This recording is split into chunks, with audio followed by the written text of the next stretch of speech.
Hey, everybody, my name is Darren, and I want to welcome you to Talk Recovery. Talk Recovery has the mission of bringing testimonies to you every week of people who are successfully walking in their recovery and how they're doing it. Before I introduce you to tonight's guest, I wanted to take just a moment to share something with you that I was brought to my remembrance this week, and that is about a month ago when we started our Talk Recovery broadcasts, and we were now at the place in the coronavirus pandemic that we were social distancing. We were staying at home unless it's essential. And I remember seeing somebody post on their social media, be sure to try your jeans on every once in a while, just to make sure, that the weight gain, if you're having it, doesn't get out of control. You're home more often. You're near the refrigerator and the pantry with all the goodies in it more often. Just be sure you keep trying your jeans on so that when coronavirus is over, you can, be guaranteed you're going to be able to get back into your jeans. You didn't lose control. That was so funny to me. And I remember sharing it with you and talking with you how important it is, like taking the dipstick and putting it in the engine to check the engine oil as well. You and I, as people who are in recovery for all of the different issues that we're in recovery for, we've got to be doing an introspection. We've got to be doing a inventory of our lives every single day. Because if we lose track, we lose ground.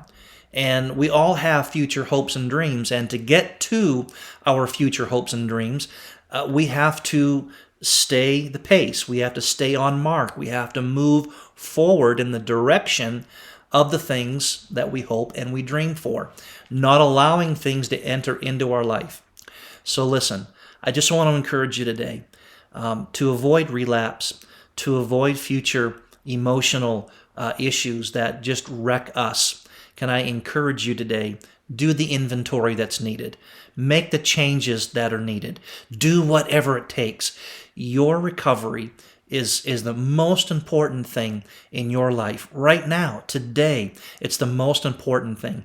And one of the ways, successful ways, that we are going to move through our recovery successfully is to be doing that measuring, to be trying on the jeans, to be putting the dipstick in the engine is very important for all of us. So I want to encourage you today to take and do the inventory that you need to do and make the changes that you need to make so that you will see your future hopes and dreams happen and come to pass. We want that for you. We know you want that for you. And God wants that for you. So, hey, tonight, without any further ado, I want to introduce you to a dear friend. This is Joe R. coming to us tonight to share his testimony. Joe is a wonderful friend to our church. He's a wonderful friend and leader of a small group with Celebrate Recovery in the Bloomington Normal area. And he and his wife are just incredibly precious people, has a precious family. And, he's walked a journey that it really, you need to hear. And I know this is just going to be short tonight, but with no further ado, would you welcome my friend tonight, Joe R., as he gives his testimony to us. Well, hello, and thank you for having me on your show tonight. I'm a grateful believer in Jesus Christ. I struggle with mental health issues, and my name is Joe. Growing up, I had a pretty average childhood from the outside looking in. I was loved, but often didn't feel love. The way people showed me love wasn't the same way that I felt love. I spent a lot of time isolated. We lived out in the country and wasn't around a lot of friends. I was kind of that kid that got along with everybody, fit in kind of a lot of places, but I was never really a part of it. Just never really felt accepted anywhere, like I belonged anywhere. I was bullied as a child. I also went through sexual abuse as a child. And those things left me having a hard time feeling secure physically and emotionally. I battled mental health pretty much all of my life. The first time I remember looking back that I could point to having ADHD was probably when I was about 5 or 6 years old. And I also have pretty vivid memories of dealing with anxiety and depression as young as 6 or 7 years old. But living an average life, I didn't get in trouble a lot. I was a pretty smart kid, so I got good grades and kind of flew under the radar, and nobody really realized that there's any kind of issue there. The first time I really dealt with my mental health was in college. I went through really major depression, spent days in my room without coming out, didn't eat much at all, really struggled a lot with negative self-talk. That was probably one of the hardest fights I've had in my life. I started getting help then with counseling and a psychiatrist, but it wasn't a lot of help for me. When I got out of college, kind of my ADHD helped me move from one job to another. I went through 5 jobs in 5 years, just kind of bouncing around before I fell into something that I stayed with for a few years. It was around that time that I met my wife, Beth. We got married, and she recommended that I start talking to my doctor about ADHD. And at first I thought she was joking, but when I went and met with my doctor, he had me fill out a questionnaire and left the room and came back, and he said, "Well, how'd it go?" And I said, "Well, I'm only about halfway done." And he kind of laughed and said, "Are you getting distracted?" And I said yes. I had already scored more than enough points for a diagnosis, and I was only halfway done. I started medication, and the medication felt amazing for me. It really was a game changer for me. I could be incredibly productive, felt like a completely different person, but I also felt like I was robbed of a normal life because I'd lived 30 years of my life not knowing that there was something wrong with me. I was working at the YMCA around that time and got laid off, and that's when I really felt a ton of depression and shame. Really struggled a lot at that point. Went about a year without being able to find a job. Beth had our second child in that time, so she had lost her job with our first child. I lost my job with our second child, and then later I would lose my job with our third child. So we have 3 kids. We probably won't be having a fourth because we don't need to lose any more jobs.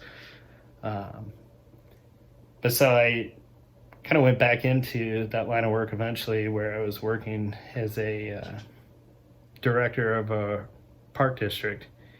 And it was a very stressful job, very public job.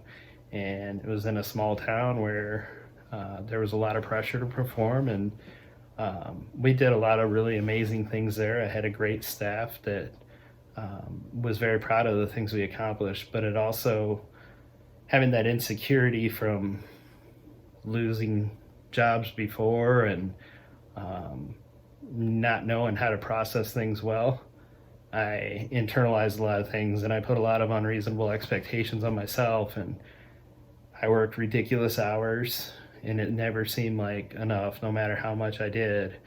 I was really struggling, and I was struggling at home, I was struggling at work. I was not a nice person to be around. It was hard on my family. I was really putting a wedge between my family and myself. There were days that I couldn't wait to get to work because I didn't want to be at home, and then as soon as I got to work, I wanted to be at home because I didn't want to be there, and just felt like I was suffocating in my own skin and couldn't breathe. And I started self-medicating through online gaming, and my self-medication became an addiction. Eventually, my addiction led me to start using money in gaming, and my money wasn't enough to feed my addiction, so I started stealing money from my employer, and that went on for about a year. I had no idea how much the stealing was adding up to over the course of a year. And I wanted to stop, but I couldn't. I really was powerless. There's so many days that I prayed for an easy way out and tried to find a way out and couldn't. Around this time, Beth got pregnant with our third child, and she was so excited to tell me she was pregnant, but it just really stressed me out. It was a week to the day later that my boss started asking some questions, and I probably could have lied a little longer, but I was done with it, and I just said, this is what's going on, and I finally came clean. And he told me to go home and talk to my wife because this would get very public. And when I came home and talked to her, I'd always hid my suicidal tendencies whenever I had them, but it really came out pretty quickly with her. And she just said, "You're sick and you need help," and she took me to the emergency room. From there, I went to Chestnut, and I remember waking up that second day at Chestnut, and just I had no more stress, I had no more lies. Everything was out in the open. My to-do list was gone, and I just felt this amazing freedom. And I remember thinking, my family had always kept me from committing suicide, but I felt like dealing with my death was better than dealing with the consequences I was going to have. And I also knew that in my religion growing up, that if you committed suicide, you'd go to hell. And I thought, well, Christ might forgive me, but hell is what I deserved. And when I woke up in Chestnut, I finally realized what Jesus had done for me, and that he died for me so that I could have that freedom, and I could have a relationship with him, and how much he loved me. And that was where I really began having a relationship with Christ. I finally understood God, and that he wanted to be a part of my life every day. When I got out of there, I went into Celebrate Recovery, and I made genuine connections with my forever family, including my forever family at North Parkway. I went through a step study. I worked really hard. I needed to deal with the gaming addiction, but I also needed to deal with all the things that had piled up all my life. Got me to the point where I was completely broken. And going through that process was painful. It was hard. It took a long time, but it made me a different person. And there's no way I could be sheltering in place with the old me. I'd be out on the streets by now. But now I really cherish the time I have with my family. As a result of my stealing, I was charged with 2 Class 1 felonies. It was determined I had stole $64,000. I had support from family to help me to pay back the money that I had stolen, and then some.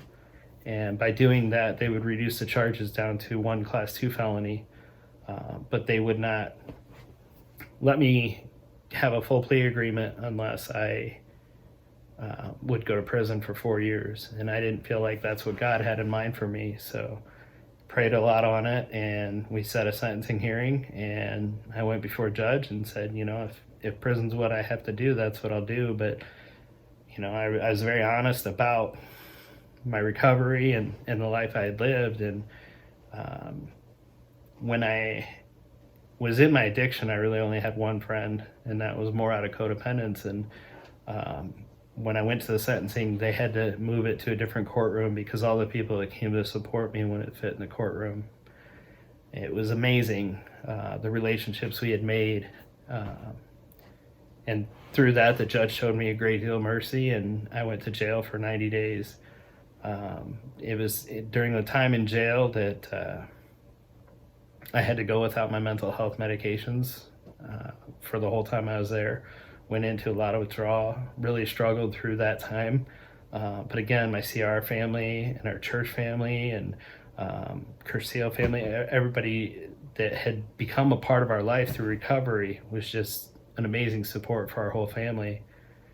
We got through that time, and we have stayed involved in Celebrate Recovery, and we have a new church family at First Assembly of God, and some of the most important people in our life came from our life in recovery. They're genuine. They love us no matter what. They're there for us. I've had the opportunity to serve in Celebrate Recovery leadership, giving my testimonies all over Central Illinois. And I currently serve as the mental health champion for RCR.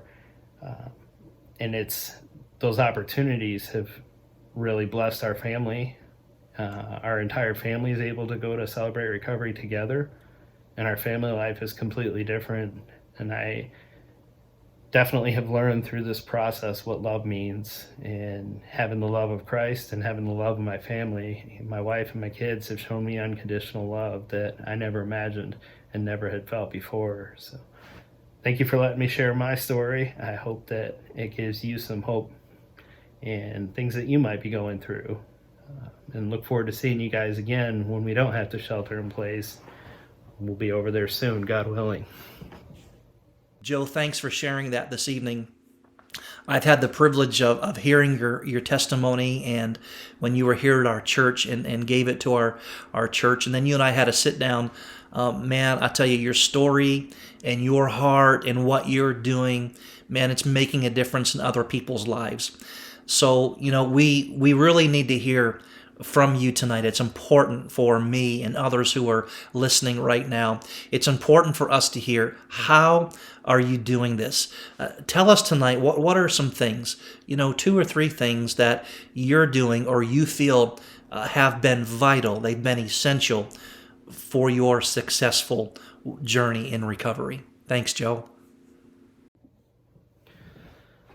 What 3 things have been vital to my recovery? So I would say, first and foremost, being humble enough to allow myself to be open with people, to be honest with people, and to be vulnerable with people, especially my family, who are my best accountability partners, but also my accountability partners and my sponsor. When I'm struggling, I know, even though I don't want to, I need to reach out to them. I know they won't judge me, and I know they'll support me and they'll love me. They'll give me honest feedback. And a lot of times when I'm not too prideful to just think I can get through it myself, having that support there is just instrumental in getting me through whatever it is I'm dealing with. The second thing I would say for sure is my connection with God. Oftentimes I notice that when I'm struggling, it's because I'm not putting God first. I'm not spending time first thing in the morning, reading the Bible, praying. I listen to a lot of sermons. I listen to a lot of music, worship music, reading books, talking with other believers, making sure that I'm attending church, that I'm involved in church. All those different things are ways that I connect with God. And a lot of times when I'm struggling, there's a disconnection between God and I, and God is constant. I'm not. So if there's a disconnection, the problem is usually on my side. And then the third, I would have to say, is serving other people. One of my favorite stories in the Bible is the story of Elisha with the widow, when she says, well, I have nothing. What can I do? And he said, well, you have to have something. What do you have? And she said, well, I just have a little bit of oil. And he said, start collecting empty vessels and start pouring your oil, and you'll fill each of the vessels. And so it was when she poured out the little bit that she had, the insignificant, that seemed like she had nothing, it got multiplied. And a lot of times when I'm not feeling loved, if I take it upon myself to love someone else, when I start pouring out that love starts to flow back to me. If I'm bound up with something that's bothering me and have a hard time forgiving someone, when I give out that forgiveness, all of a sudden it's multiplied back on me. So whatever it is that's missing in my life, whatever that hole is that I'm struggling with, when I start pouring it out for other people, whether that's serving in the church, serving at CR, and that could be opening doors, it could be leading a lesson, it could be any number of ways that you can serve, but just getting involved, and it forces you to put yourself out there and let God do something in your life. So I would say just being open and honest with people, connecting with God, and then pouring into other people. And those 3 things have really helped me to take my recovery to the next level. So thanks again for having me. Miss you guys. Love hanging out with you guys, and look forward to seeing you soon. Thanks, Joe, for sharing tonight and being with us here on Talk Recovery. We want to encourage you to share this video, post it to your social media, share the link with friends. We want to get the word out. We want people to know that recovery needs to be talked about. When it's successful, it needs to be talked about. People need to know that if you can do it, if I can do it, they can do it. So again, thank you for being with us. We look forward to being with you again next Thursday evening at 6 p.m. here on our Facebook page. It's also being uploaded to other social networking platforms. And so we just want to thank you for joining us, and we hope that you'll join us again. This has been Talk Recovery.